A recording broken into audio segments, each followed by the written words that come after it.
मेरे प्यारे बच्चों, स्वागत है आपका आपके अपने YouTube चैनल ज्ञान दर्शन में। जी हाँ, सफलता का आपने किया विचार और विचार को हमने किया साकार। तो इस साकार आपके विचार को साकार करने के क्रम में हम आगे बढ़ रहे हैं और हम पढ़ रहे थे हिंदी के अंतर्गत वर्णमाला। जी हाँ बच्चों, हम पढ़ रहे हैं पटवारी एग्जाम के लिए। बच्चों आपको पता होगा कि कैसा पटवारी, तो ये पटवारी एग्जाम जो मध्य प्रदेश के अंदर सबसे ज़्यादा फेमस है इस समय, और हम उस पटवारी एग्जाम के लिए पढ़ रहे हैं। तो पटवारी के अंतर्गत हिंदी 25 नंबर की आती है, वो 25 नंबर में कोशिश करने वाला हूँ आपको पूरे 25 में से 25 आए। हमारे वीडियो को आप देखते रहिए और लाइक शेयर एवं सब्सक्राइब जरूर कीजिएगा। हम आगे बढ़ते हैं। हम पढ़ रहे थे वर्णमाला। वर्णमाला में हमने देख लिया था कि वर्णमाला को हमने 3 भागों में बांट के पढ़ रहे थे। एक होते हैं स्वर, एक होते हैं व्यंजन और एक होते हैं अयोगवाह। सबसे पहले हमने देखे थे स्वर। हमने बताया था स्वर की संख्या होती है 11। कितनी होती है बच्चों? स्वर की संख्या होती है 11। व्यंजन होते हैं, मूल व्यंजनों की संख्या होती है 33 और अयोगवाह होते हैं 2। सबसे पहले हमने देखा था कि स्वरों की संख्या, तो स्वरों की संख्या को हमने अलग अलग आधार पर बांट के देखा था। हम जो अभी पढ़ रहे हैं वो पढ़ रहे हैं स्वरों के प्रकार। उसमें भी हमने कुछ प्रकार देख चुके हैं। जैसे हम बात करें तो कामता, प्रसाद, गुरु या उत्पत्ति के आधार पर स्वर कितने प्रकार के होते हैं मेरे प्यारे बच्चों? 2 प्रकार के होते हैं। एक होते हैं मूल स्वर और एक होते हैं संधि स्वर। हमने संधि स्वर को भी 2 भागों में बांटा था। संधि स्वर 2 प्रकार के होते हैं, एक होते हैं दीर्घ संधि स्वर और एक होते हैं संयुक्त संधि स्वर। फिर हमने देखा था के आधार पर उच्चारण अवधि के आधार पर, उच्चारण अवधि के आधार पर होते हैं स्वर कितने प्रकार के? 3 प्रकार के। एक हमने देखा था मूल स्वर या उसी को बोलते हैं ह्रस्व स्वर, इसी को बोलते हैं लघु स्वर या उसी को बोलते हैं एक मात्रिक स्वर। दूसरे होते हैं द्विमात्रिक स्वर या दीर्घ स्वर। कौन से स्वर? दीर्घ स्वर। तीसरे होते हैं प्लुत स्वर। तो ये हमने देखा था के आधार पर उच्चारण अवधि के आधार पर। और उसके बाद हमने देखा था जाति के आधार पर। जाति के आधार पर 2 प्रकार के, एक होते हैं सजातीय, एक होते हैं विजातीय। जैसे मैंने आपको बताया था शादी कितने प्रकार की होती है? 2 प्रकार की होती है। एक होती है लव मैरिज और एक होती है अरेंज मैरिज। जैसे कि सजातीय मतलब होता है सेम कास्ट में शादी, मतलब अपनी ही जाति में शादी करना। जैसे कि शर्मा जी की शर्मा जी से, वर्मा जी की वर्मा जी से, पांडे जी की पांडे जी से, कुशवाहा जी की कुशवाहा जी से। तो ये होती है क्या? सेम कैटेगरी में शादी। और एक होती है आपकी लव मैरिज। लव मैरिज का तो नाम सुनते से आप लोग खुश हो जाते हो। तो एक होती है क्या? Love marriage. लव मैरिज जैसे कि शर्मा जी की वर्मा जी से, पांडे जी की कुशवाहा जी से, फलाने जी की फलाने जी से। ये होते हैं विजातीय। ये क्या होते हैं? विजातीय। अब जो हम आगे पढ़ने वाले हैं वो स्वरों का अगला प्रकार है। तो देखिए आगे बढ़ते हैं। हमने वर्णमाला कंप्लीट करी थी, हम स्वर पढ़ रहे थे। स्वरों के अंतर्गत हम पढ़ने वाले हैं अब जीवा के आधार पर। काय के आधार पर बच्चों?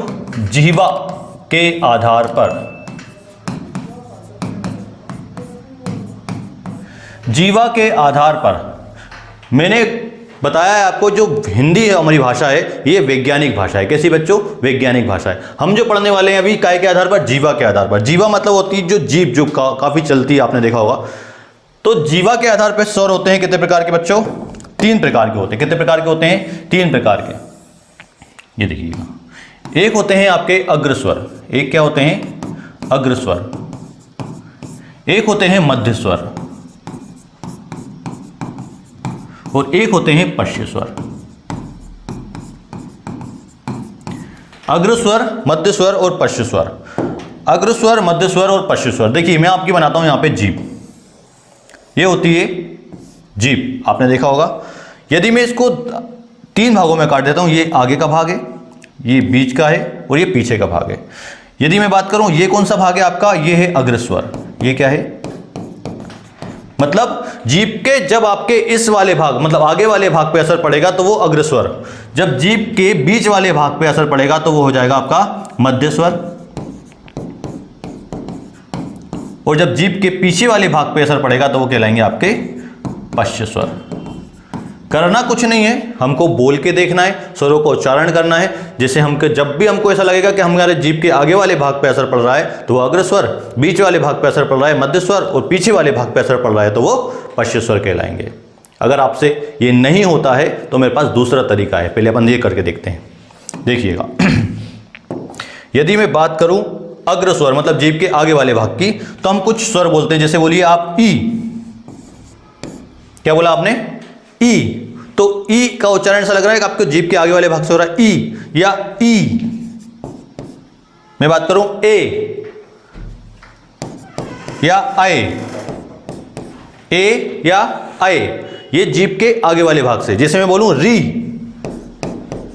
री से ऋषि वाला री, तो ई ए और री। हो सकता है अभी आपको ऐसा फील नहीं हो रहा हो, लेकिन जैसे अपन 2 और पढ़ लेंगे तो आपको ये फील होने लगेगा। देखिए ये कौन से हो गए आपके अग्र स्वर। अब मैं बात कर रहा हूं मध्य स्वर, तो मध्य स्वर के अंदर एक ही स्वर आता है, एक आता है अ। क्या आता है? अ। ऐसा लगता है जीभ के बीच वाले भाग पे प्रभाव पड़ रहा है या असर हो रहा है। अगर मैं पश्च स्वर की बात करूं तो पश्च स्वर के अंतर्गत जैसे कि एक तो सबसे बड़ा आ उच्चारण कीजिए आ, या मैं बात करूं ऊ या ऊ, ओ और औ। तो ये आ, ऊ, ओ और औ ये सारे के सारे काय में आते हैं, आपके पश्च स्वर के अंतर्गत आते हैं। काय में आते हैं? पश्च स्वर के अंतर्गत। तो ये थी बच्चों जीवा के आधार पे 3 प्रकार के होते हैं। एक होते हैं अग्र स्वर, मध्य स्वर और पश्च स्वर। अग्र स्वर वे स्वर होते हैं जिनका उच्चारण करने में हमें जीभ के आगे वाले भाग पे असर पड़ता है, वो अग्र स्वर। वे स्वर जिनका उच्चारण करने में मध्य स्वर या मध्य वाले भाग पे असर पड़ता है, वो मध्य स्वर। और वे स्वर जिनका उच्चारण करने में हमें पश्च मतलब पीछे वाले भाग पे असर पड़ता है, वो पश्च स्वर कहलाते हैं। तो ये थे आपके सामने, और मैंने बताया था यदि आपको ऐसे उच्चारण करते नहीं बने तो दूसरा तरीका क्या है, इनको याद कर लो, क्योंकि आपको याद करना पड़ेगा। ठीक है, तो आगे बढ़ता हूं और हम अगला आधार देखते हैं। एक हो गया जीवा के आधार पर। अब देखिएगा अगला जो आधार है वो है मुख प्रयत्न के आधार पर। काय के आधार पर बच्चों? मुख प्रयत्न के आधार पर।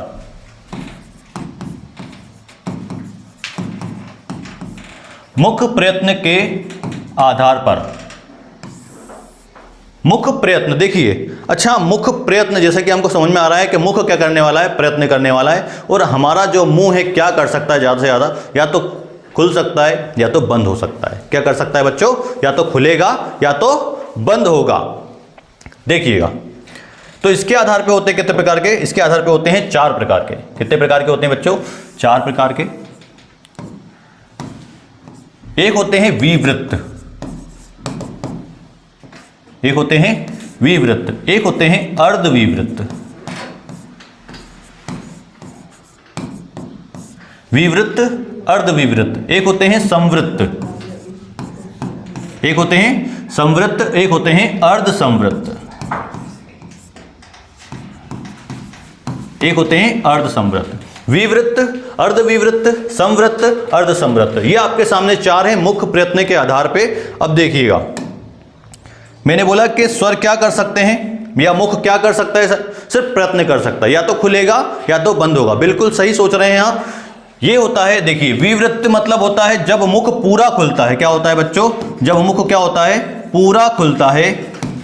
मतलब वे वर्ण या वे स्वर जिनका उच्चारण करने में मुख पूरा खुलता है वे विवृत्त स्वर कहलाते हैं। और जिनमें मुख आधा खुलता है, क्या खुलता है? आधा खुलता है, वे स्वर कौन से कहलाते हैं? अर्धविवृत्त कहलाते हैं। संवृत्त की बात करूं तो संवृत्त मतलब वे स्वर जिनका उच्चारण करने में मुख लगभग बंद रहता है। मतलब लगभग बंद रहता है। क्या रहता है? बंद, क्योंकि पूरा बंद हो जाएगा तो स्वर ही नहीं निकलेगा, मतलब कोई ध्वनि नहीं निकलेगी। और अर्धसंवृत्त मतलब जिसमें आधा बंद रहता है। क्या रहता है? आधा बंद रहता है। तो ये 4 प्रकार के होते हैं, विवृत्त, अर्धविवृत्त, संवृत्त और अर्धसंवृत्त। पूरा खुला, आधा खुला, बंद, लगभग बंद, आधा बंद। तो आपको 2 जो प्रकार हैं उनमें आपको कंफ्यूजन हो रहा होगा कि अर्धविवृत्त और अर्धसंवृत्त। क्या बच्चों? अर्धविवृत्त और अर्धसंवृत्त में कंफ्यूजन हो रहा होगा, क्योंकि इसमें आधा खुलता है और इसमें आधा बंद रहता है। मतलब बात तो एक ही है, बात तो एक ही हुई ना, आधा खुला हो या आधा बंद हो। नहीं बच्चों, बात अलग अलग होती है। जैसे मैं बोलूं कि बॉटल है जो आधी खाली है और आधी भरी है। हम इसको देखो कैसे पता करते हैं। मान लीजिए बॉटल पहले पूरी खाली थी, अब हमने उसमें आधा पानी डाल दिया, तो अब क्या हो गई? वो आधी भरी हो जाएगी। क्या हो जाएगी? आधी भरी हो जाएगी। लेकिन बॉटल जब पूरी भरी थी और हमने उसको अब आधी खाली करी तो अब हो जाएगी आधी खाली। तो आधा भरा और आधा खाला, मतलब पहले खाली थी फिर आधी हुई तो आधी भरी, और पहले पूरी भरी थी, अब आधी हुई तो आधी खाली। तो उम्मीद करता हूं ये बोतल से आपको समझ में आ गया होगा। अब आगे बढ़ता हूं मैं, तो इसमें देख लेते हैं इसमें क्या होता है। विवृत्त में होता है मुख क्या होता है, लगभग पूरा खुला होता है। क्या होता है बच्चों, पूरा खुला। तो देखिएगा एक वर्ण है जो है आ, क्या होता है बच्चों, आ, क्या होता है, आ। अर्धविवृत्त में देख लेते हैं, एक होता है आपका आए और औ, आए और औ। अभी मैं लिख देता हूं फिर आपको समझाता हूं। आए और औ लगभग बंद रहता है। जैसे मान लीजिए मैं बोलूं ई, ए,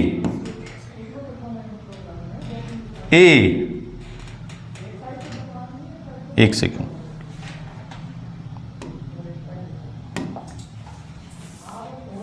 ई, ऊ में बंद रहता है। ई, ऊ, और आधा बंद में होता है आपका ए, ओ और आ, और बंद में भी होता है एक री। देखिएगा अब मैंने बोला कि पूरा खुला रहता है तो बड़ा आ, ये क्लियर है, आ। अब मैं बात करूं आधा खुला, जैसे ये मुंह है, ये क्या है, आधा खुला, पहले खुला है, अब क्या होगा, आधे पे आएगा। देखना आए औ, आए औ, आया समझ में। यहां पे लगभग बंद मतलब ई, ऊ, री, लगभग बंद। लेकिन मैं बात करूं यहां पे ए, ओ, आ, ए, ओ। तो इसमें क्या हो रहा है, मुख क्या हो रहा है, पहले बंद है फिर खुल रहा है, पहले बंद है फिर खुल रहा है। इसमें क्या हो रहा है, पहले खुला है फिर बंद हो रहा है, फिर खुला है फिर बंद हो रहा है। तो उम्मीद करता हूं आपको ये समझ में आया होगा। इसका अगला प्रकार पढ़ने से पहले बच्चों, क्योंकि आपको जब इतना अच्छा कंटेंट मिल रहा है, तो एक आपको बात बताना चाहता हूं, एक श्लोक सुना चाहता हूं। सरस्वती के भंडार की बड़ी अपूर्व बात, सरस्वती के भंडार की बड़ी अपूर्व बात, जो खर्चे त्यों बढ़े, बिन खर्चे घट जात। तो सरस्वती मतलब शिक्षा की देवी। तो शिक्षा की ऐसी अनोखी बात है, यदि आप इसको जितना बांटोगे ये उतना बढ़ती है, लेकिन यदि इसको आप नहीं बांटोगे तो ये कम भी हो जाती है। तो प्रसार कीजिए, प्रचार कीजिए, क्योंकि आपको बहुत अच्छी चीजें मिल रही हैं। आगे बढ़ते हैं और अगले प्रकार पे आते हैं। ये था आपका कौन सा प्रकार, आपका काय के आधार पे था, मुख प्रयत्न के आधार पे। अब मैं बताने वाला हूं आपको ओष्ठाकृति के आधार पर बच्चों। काय के आधार पर, ओष्ठाकृति के आधार पर, ओष्ठाकृति के आधार पर। ओष्ठाकृति के आधार पर होते हैं बच्चों दो प्रकार के। कितने प्रकार के होते हैं, दो प्रकार के। देखिएगा एक होता है आपका वृत्ताकार, क्या होते हैं, वृत्ताकार, और एक होते हैं आपके आवृत्ताकार। एक क्या होते हैं बच्चों, आवृत्ताकार। अब देखिए मैंने बोला ओष्ठाकृति, ओष्ठ मतलब होते हैं होठ, ओष्ठ मतलब क्या होते हैं, होठ। जब ओष्ठ आकृति के आधार पर पढ़ेंगे तो ये दो प्रकार के होते हैं, एक होते हैं वृत्ताकार, एक होते हैं आवृत्ताकार। अब वृत्ताकार स्वर क्या होते हैं और आवृत्ताकार स्वर क्या होते हैं, बस हमको इसका आकृति पता होनी। कैसी आकृति, मैंने बोला कि वृत्ताकार, वृत्ताकार मतलब वृत्त तो पता ही आपको, मैथ्स पढ़ी हो तो, वृत्त की परिधि, वृत्त का क्षेत्रफल, मतलब पूरा गोल होता है। और आवृत्ताकार मतलब थोड़ा सा, आवृत्ताकार का मतलब पृथ्वी के आकार का, जैसे इस प्रकार से, ये आवृत्ताकार होते हैं। ये वृत्ताकार और ये आवृत्ताकार। अब देखिए कुछ नहीं करना है, आपके होठों को लेना है, जिन भी स्वरों में होठ गोल होंगे वो आवृत्ताकार, जिनमें नहीं होंगे वो जिनमें गोल होंगे वो वृत्ताकार, जिनमें नहीं होंगे वो आवृत्ताकार। देखिएगा उच्चारण करना शुरू करते हैं और देख लेते हैं अपन।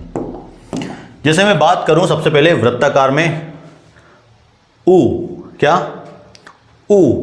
अब ऊ बोलना है ना आपको, तो होठ को आपको ऐसा करना ही पड़ेगा, ऊ। जैसे नहीं लड़कियां पाउट बनाती, पाउट, ऊ, फोटो खींचती है, पाउट बन गया, ऊ।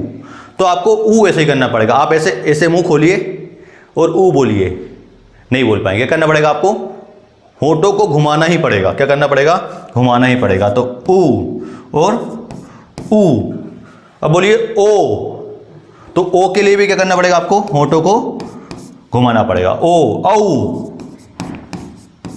औ, ऊ, ऊ, ओ, औ। ये क्या हो गया आपके वृत्ताकार, मतलब होठों को आपको वृत्त के आकार का बनाना ही पड़ेगा, नहीं बनाओगे तो ये वर्ण या ये स्वर नहीं बोल पाओगे। हम बात करते हैं आवृत्ताकार। आवृत्ताकार मतलब जैसे अंडे का शेप होता है, आपने देखा होगा पृथ्वी का आकार होता है, नाशपाती का आकार होता है, वैसा आवृत्ताकार होता है। मैं बात करूं आ, तो आ काय में आएगा आपका आवृत्ताकार में आ। जैसे मैं बोलूं ई या ई, अब आपको होठ घुमा के ई बोल के देखिए। अच्छा वैसे होठ घुमाइए, जब अपन ने ऊ बोला था और ई बोलिए तो नहीं बोल पाएंगे। क्या करना पड़ेगा आपको, होठों को आपका आवृत्ताकार का करना पड़ेगा। ई, ई। मैं बात करूं ए, ए, तो री, अ, ई, ए, री।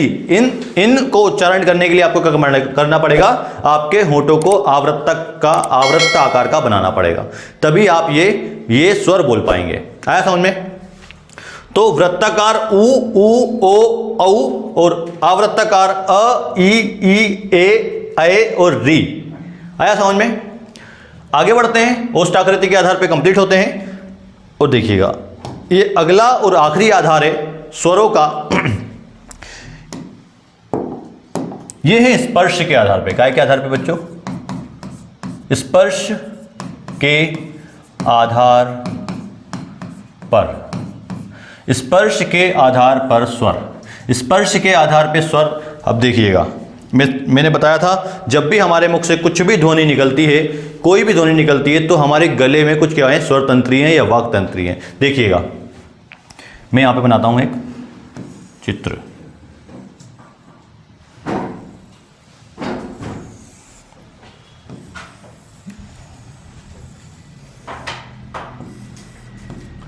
ये है डोनाल्ड ट्रंप। ये कौन है? Donald Trump. ये है उनका गला, ये है डोनाल्ड ट्रंप का गला। देखो बच्चों, हम हिंदुस्तानी होकर हिंदी तो सीख नहीं पाए, इसलिए हमने अंग्रेजों को अब हिंदी सिखाने की कोशिश कर रहे हैं। ये है डोनाल्ड ट्रंप और ये है उनका गला। अब देखिए गले में मैंने बताया कुछ स्वर तंत्रियां या वाक तंत्रियां होती हैं जिनमें टकरा के वायु बाहर निकलती है। जैसे मैं बात करूं, सबसे पहले आपने देखा होगा जहां पे होता है कंठ, आपने कार्टून अगर देखे होंगे बचपन में, तो जब उनका पूरा गला खुलता था तो नीचे एक लटकता हुआ दिखाई देता था, उसको बोलते थे क्या? कंठ। क्या बोलते हैं उनको? कंठ। और इनसे टकरा के जो ध्वनि निकलती है उनको बोलते हैं कंठ्य ध्वनियां। क्या बोलते हैं? कंठ्य ध्वनियां। अब देखिए कंठ के थोड़ा ऊपर होता है, इस स्थान पे होता है तालु। क्या होता है बच्चों? तालु। अब तालु क्या होता है? देखिए आपने समोसा खाया है, गरम गरम समोसा खाया है। आप जब भी गरम गरम समोसा खाएंगे तो आलू होता है ना, वो चिपकता है कहाँ पे? तो समझ लेना जहां चिपकेगा गरम आलू वही होता है तालु। जहां चिपकेगा गरम आलू वही होता है तालु। तो वो तो क्या कहलाता है आपका? तालव्य। ऊपर यहां पे आते हैं तो ये होती है आपकी मूर्धा। क्या होती है बच्चों? मूर्धा। आप टा बोल के देखिए। क्या बोलिए? टा। टा। आपकी जीभ जहां टकरा रही है ना, वही आपकी क्या है? मूर्धा। और मूर्धा से टकरा के जो निकलती ध्वनि उसको बोलते हैं अपन मूर्धन्य ध्वनियां। क्या बोलते हैं? मूर्धन्य ध्वनियां। फिर होते हैं आपके पीले पीले दांत। क्या होते हैं?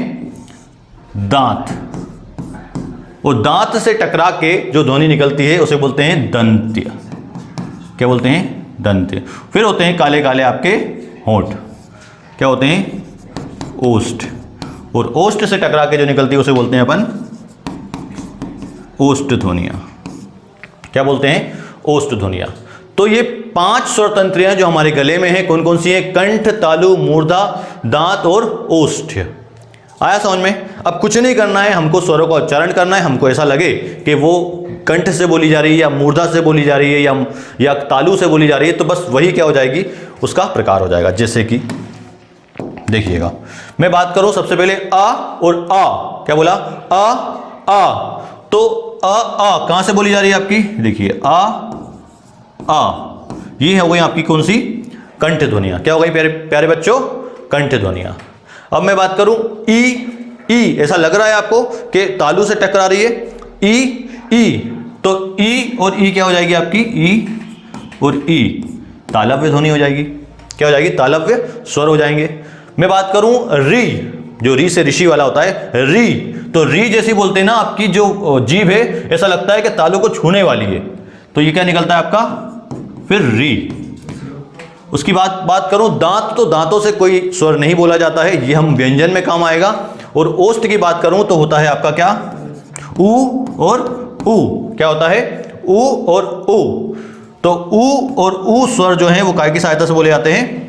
ओष्ठ की सहायता से। काय की सहायता से? ओष्ठ की सहायता से। हाँ, अब भी कुछ स्वर बचे हुए हैं, जैसे कि मैं बात करूं, देखिएगा, एक बचा है आपका ए और ऐ, और बचा है ओ और औ। देखिएगा, यदि आपको याद होगा तो हमने पढ़ा था अभी पिछली क्लास में कि आ तथा ई से मिलके बनता है ए, आ और ई से मिलके क्या बनता है? ए बनता है। तो आ का उच्चारण कैसे हो रहा है? देखिएगा, आ का उच्चारण कैसे हो रहा है? आ का उच्चारण हो रहा है आपका कंठ से, और ई का उच्चारण कैसे हो रहा है? ई का हो रहा है आपका तालु से। तो आ और ई, ये कंठ और तालु से, तो ये क्या हो जाएंगे आपके? कंठ तालव्य। क्या हो गया बच्चों? ए और ऐ क्या हो गया आपके? कंठ तालव्य। अब मैं बात करूं यदि ओ और औ की, काय की बात करूं? ओ और औ की, तो ओ यदि आ और ऊ से मिलके बनता है, आ और ऊ से मिलके बनता है, तो इसको कहते हैं अपन क्या? कंठ। देखिएगा, आ कैसे मिलके बना है आपका?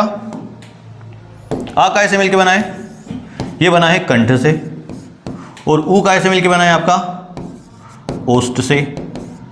तो ये हो गया कंठ और ओष्ठ। क्या हो गया बच्चों? कंठ और ओष्ठ, मतलब ओ और औ जो ध्वनि हो जाएगी वो क्या कहलाएगी आपकी? कंठोष्ठ ध्वनियां। क्या कहलाएगी? कंठोष्ठ। तो ए और ऐ, ए और ऐ हो गया आपका कंठ तालव्य, और ओ और औ हो जाएंगे आपके कंठोष्ठ।